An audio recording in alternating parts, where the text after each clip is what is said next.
Hey, what's up guys? Sean here. So one of the questions that I often get asked is, how do you plan a trip? How do you plan one of your adventures? Today we're going to talk about that. Let's get it.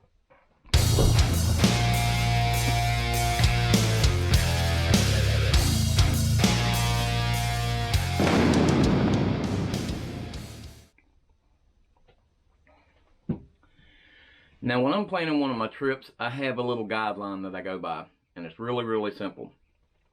How much time do I have for this trip? How much is the budget for this trip? And what am I trying to accomplish? I know it sounds pretty simple, but that's how I go about starting to plan a trip. So if I've got just enough time for an overnighter, obviously I'm going to be staying a little closer to home. I don't want to spend my whole trip traveling.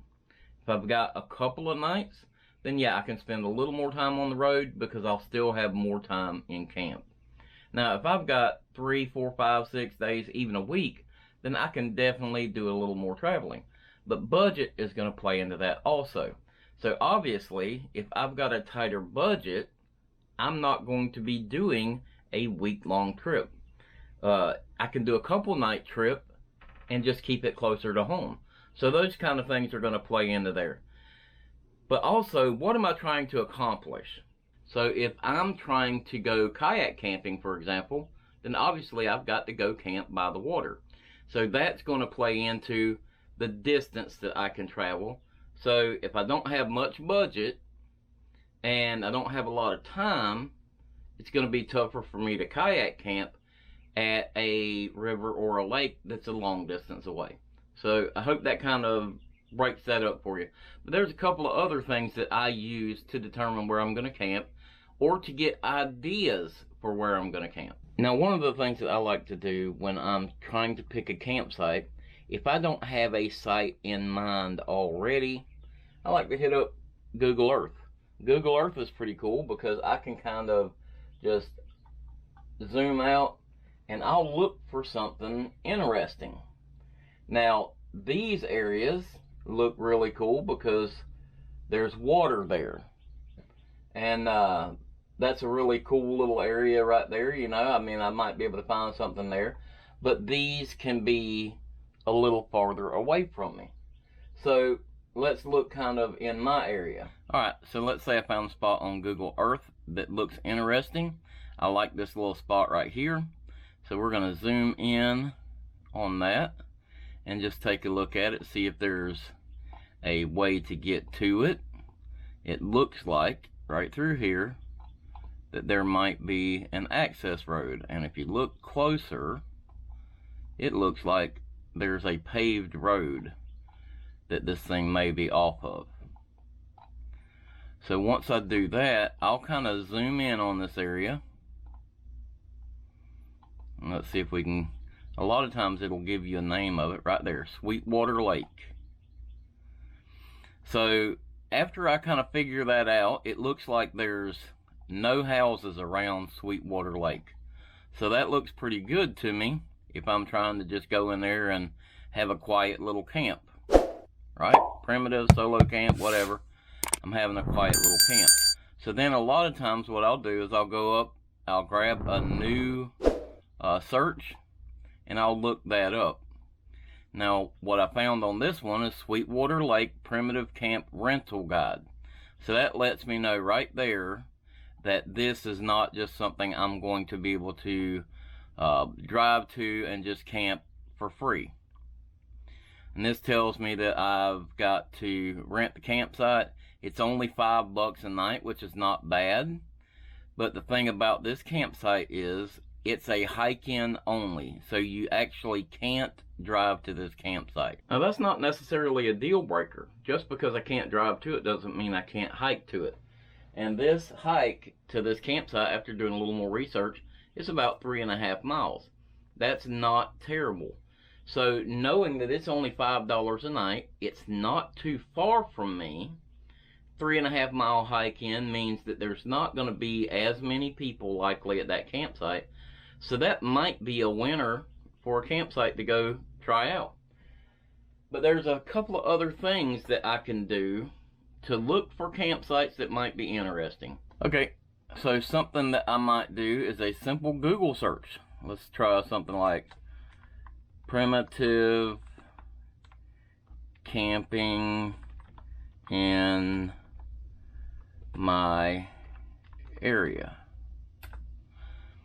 Now it's going to give me like hip camp, Florida agricultural primitive campsites, things like this, Sweetwater campsite, Sink Creek trailhead. But you have to be careful because some of these, it will bring them up, but it's not actually campsites. They're not actually campsites. So like here we've got Florida State Parks primitive camping. And so what I might do is I'll just go on here and I'll start looking for campsites within the area that I'm trying to camp. And like a lot of these, it says the fee for primitive camping is $5 per person per night.